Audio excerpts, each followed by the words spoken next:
hamba kahle Shenge, hamba kahle mfoka Mathole, duduzekani bantwana bakaphindwa ngene. Ubekwikhaya lakhe lokugqibela uNkosi Mangosuthu Buthelezi kwaphinda ngena ondini KwaZulu Natal namhlanje. We have amassed investments for the Eastern Cape to the tune of approximately 49 billion rand over the past 5 years. I-ANC eMpuma Koloni ithi idala imisebenzi engaphaya kwe-140,000 kule minyaka embalwa idlulileyo.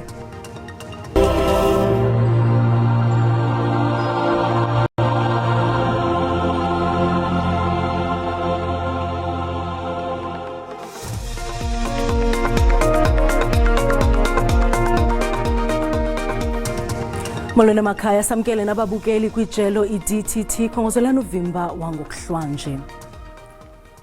Ubekwe kwikhaya lakhe lokugqibela umntwana kwaphinda ngena ongumseki nomongameli wanaphakade weqela iNkatha Freedom Party aphinda beyinkulumbuso yesizwe samaZulu Mangosuthu Buthelezi. Inkonzo ibiqhutywa inhloko yamatshetshi oMzantsi Afrika uBishop Thabo Mkhoba obophe inhliziyo ezaphukileyo. Umongameli Cyril Ramaphosa utyibile uNkosi Mangosuthu Buthelezi njengenkokheli ebinesakhono esikhethekileyo nebinegalelo elibanzi kwidabi lomzabalazo wenkululeko yoMzantsi Afrika.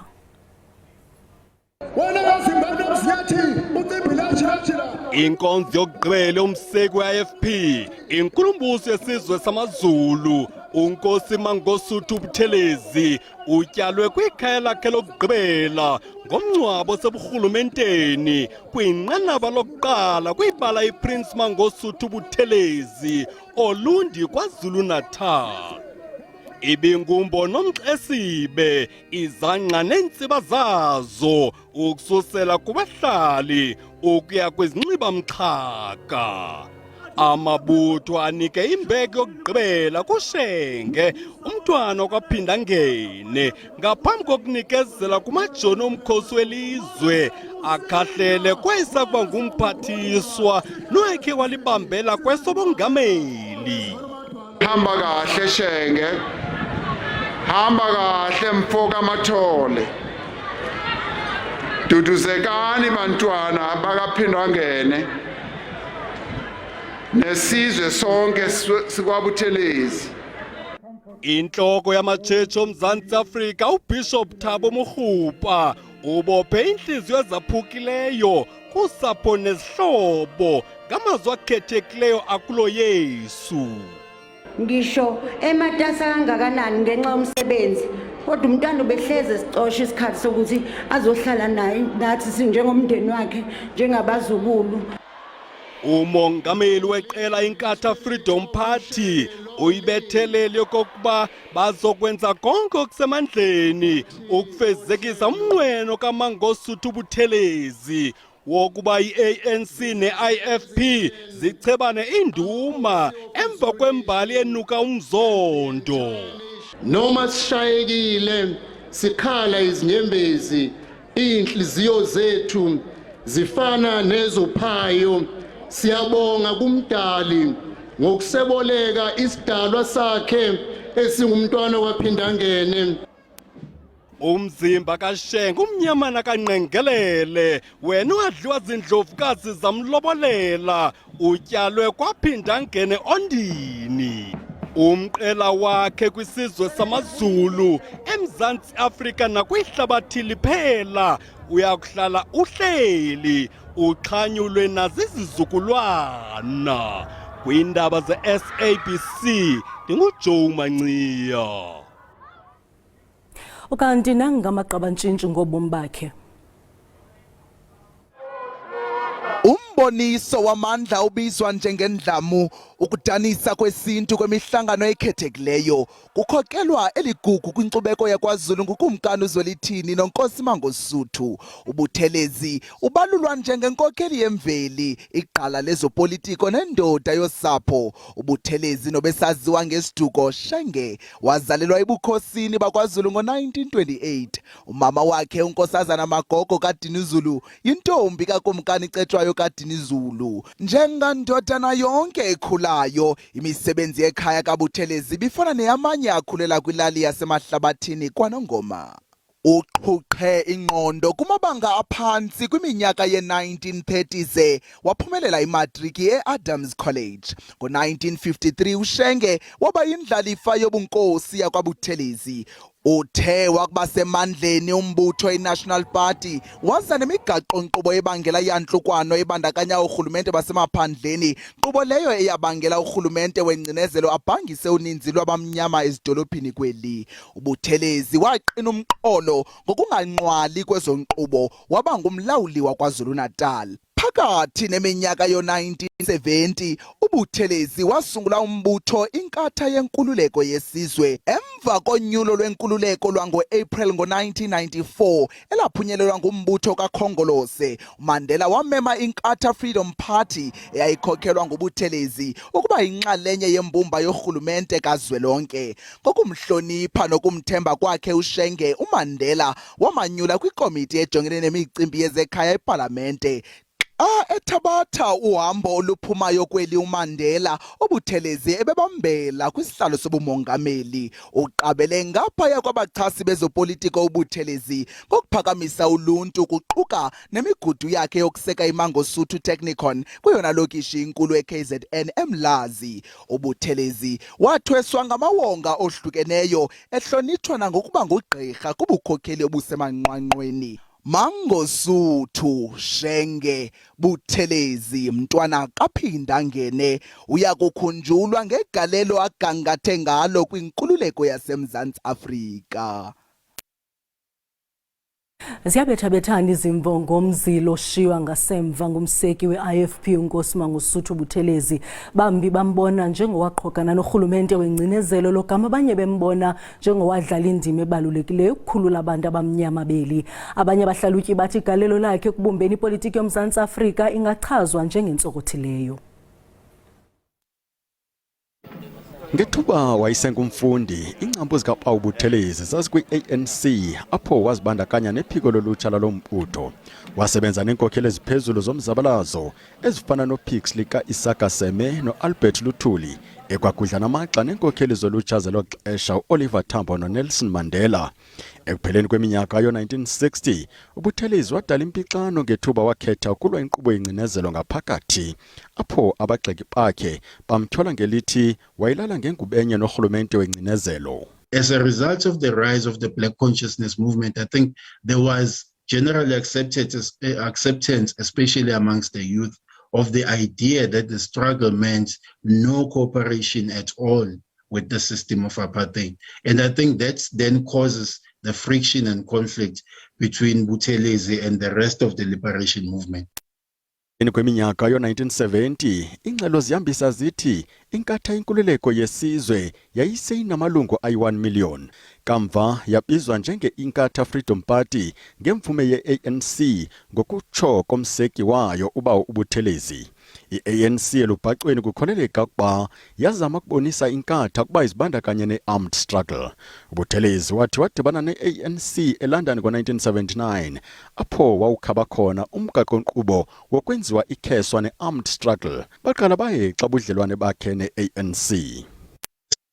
It led to that conflict where he then finds himself in a struggle against other liberation movements instead of the struggle everyone fighting towards the common goal, which was to end apartheid. Kusenjalo nakubeni baye bantengantenga budlelwane phakathi kwala maqela, kodwa oko zange kuyichaphazele imvano nentsebenziswano phakathi kukaMadiba noShenge. Uqhudelwano lwezopolitiko phakathi kwala maqela olwaqhuba tshitshililina kwiminyaka yo-1980 de yakukhululwa kaPawu Mandela eluvalelweni lwakhokhelela kwimbubhiso yesininzi yabantu abayi-20,000. Committed to follow any course which can bring about peace, generally in the country and in KwaZulu-Natal in particular. Emva konyulo lwentando yesininzi ngo-1994, uBawu Mandela waseka ikhabhinethi yakhe eyaquka amalungu wamaqela ohlukeneyo, phakathi kwabo yaba nguButhelezi njengomphathiswa wesebe lemicimbi yezekhaya. I had a difficulty because he is at the same time an important traditional leader. He is my chief and therefore my leader and my senior in that regard. Kwakukho inhlonipho phakathi kwezinkokheli zimbini nakubeni zazohluka ngokwamaqela opolitiko. uButhelezi wayithe gqolo ukukhumbuza isizwe ngemfundiso zikaMadibomde. Abahlali basehostel abachithe ubusuku bonke baphezolo belinde ibhasi zokuya Ulundi kwinkonzo yokugqibela kaNkosi uMangosuthu Buthelezi bashiyeke bedanile. Okukuzana njengoko bekulungiselelwa ibhasi zokubathutha kodwa uninzi lwabo lubuyele emva kokuba zingafikanga ibhasi. Abahlali basehostel eSoweto badanile emva kokungafiki kwebhasi bezilungiselelwe ukubathutha baye kwinkonzo yokugqibela kaNkosi uMangosuthu Buthelezi.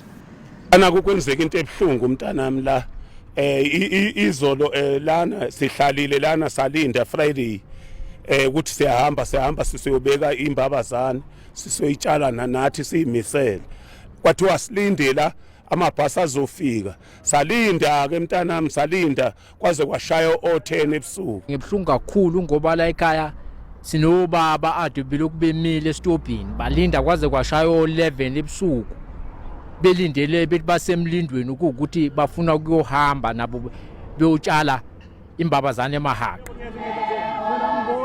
Ihostel yaseNansfield ibizolile emva kokuba abahlali noSibonda bebengqonge ihostel ebutsheni bale veki bekhumbula uNkosi Mangosuthu Buthelezi bekwavakalisa umnqweno wabo wokuzimasa inkonzo yakhe yokugqibela.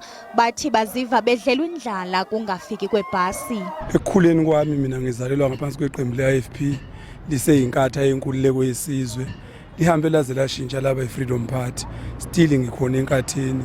Okubuhlungu ungikhulisile lo yababa njoba ngikhona nje lo ngaba khona impilo yami esikoleni ngihamba kuyo namhlanje mangasakwazanga ukuyojika kuyena ekugcineni kubuhlungu kakhulu emoyeni wami. Ukanda ukacaca unobangela wokuba abanye baxelelwe ukuba balinde ngaphandle kwehostel ngelixa abanye bexelelwe ukuba baye kwenye indawo. Kwalapha ezindabeni onompilo kwiphondo laseMntla Koloni bathi abakwazi ukuphila ngemivuzo yabo emincinci kodwa kuqala masithuma umntwana evenkileni.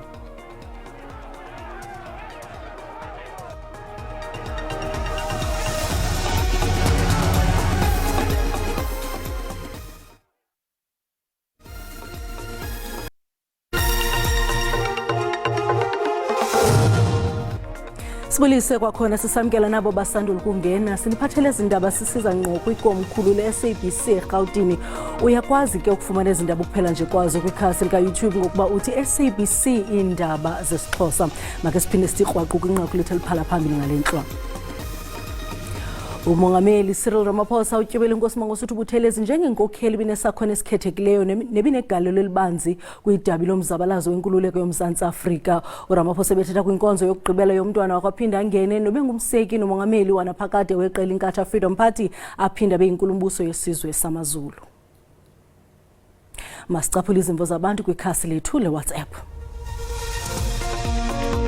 Ngithanda ukuthi ushengalala ngokuthula usebenza lesizwe sakaZulu wakha yonke into amakholeji amaclasses wakha ithala bank wasebenza ngokuthembeka engene umuntu uthanda imali phansi kobunkokheli bukaShenge abantu babengalambi imisebenzi exhaphakile uShenge bethetha enze ebeyidala bethu imisebenzi ayohamba amachawe tiyosala tibonge uwendile wakhe umsebenzi ungathi umphefumulo wakhe ungalala ngakhulu buthula.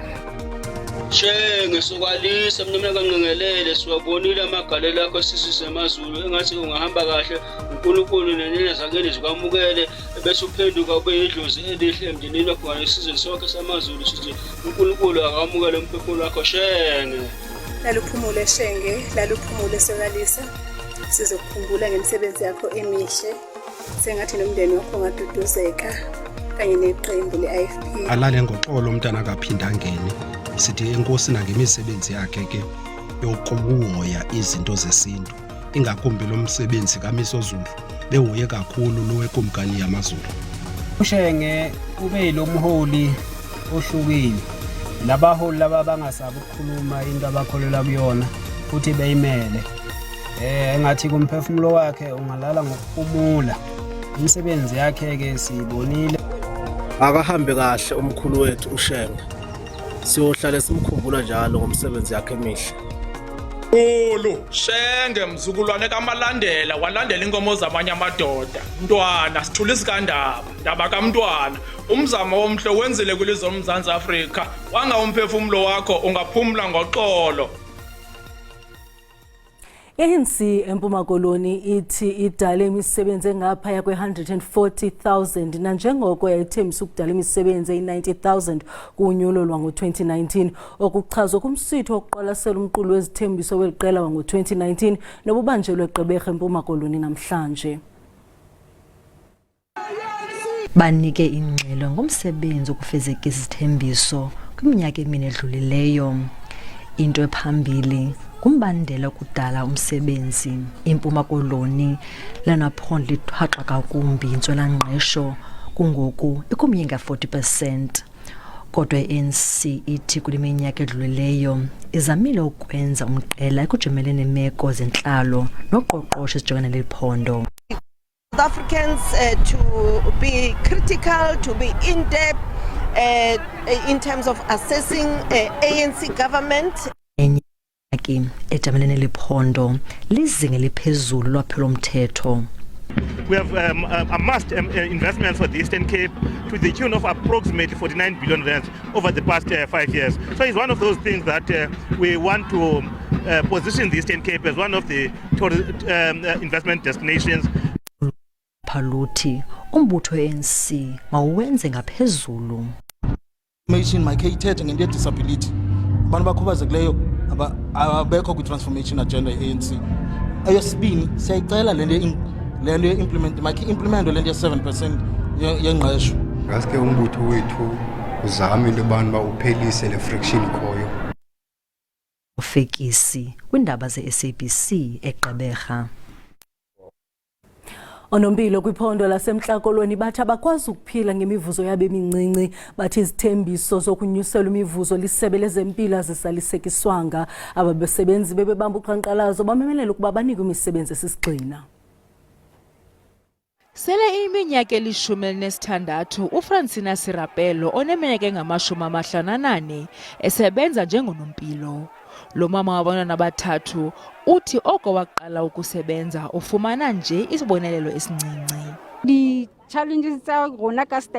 With this stipend, on the day you get paid, when you get home, you already don't have anything. Insurances deduct, you don't even get to buy food. They never fulfill their promises. Umbutho wabasebenzi utyhola isebe lezempilo lweliphondo ngokwenza izithembiso ezingamampunge. We should have got our stipend, our increment on March this year, 2023, but till up to now we didn't get nothing. We want our increment to be backdated from March till now. Isebe lezempilo licela ixesha nethuba lokujongana nale nyewe. I won't be able to give responses now because I still have to do an investigation of the previous agreement that was signed, as you say, in the memorandum. So we will definitely give a quick response very soon.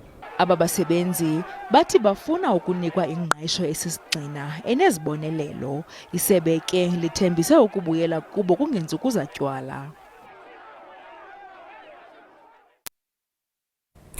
Indlu yowiso-mthetho iza kuxapha-xaphisa inkqubo yokuguzulwa kwejaji intloko yaseNtshona Koloni uJaji John Hlophe emva kokuba ikomiti ejongene nokusebenza kwendlu yowiso-mthetho ixelele ukuba akukho ziphene ezinokunqanda le nkqubo ukuba ingaqhubeki ngale nyewe. Kusenjalo ikomiti ejongene neengxaki zabantsundi ikhaba ngawomane le nkqubo kwaye ifunge ngokunika uJaji Hlophe inkxaso engagungqiyo.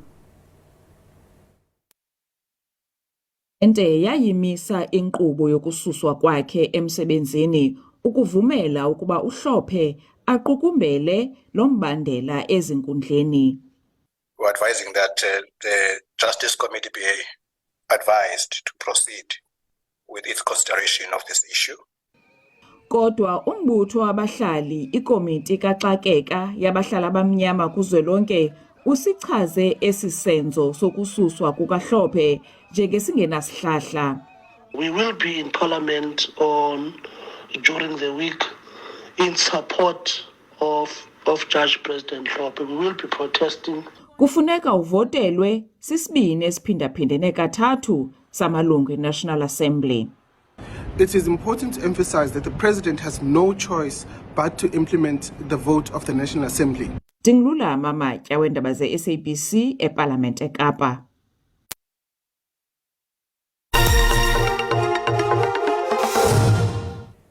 Khange kubekho efuna ugoba uphondo phakathi kweGolden Arrows neStellenbosch kumdlalo we-DStv Premiership eMpumalanga Stadium ngale njikalanga lamaqela abambene ngeqanda amacala nangamabalunga lomdlalo.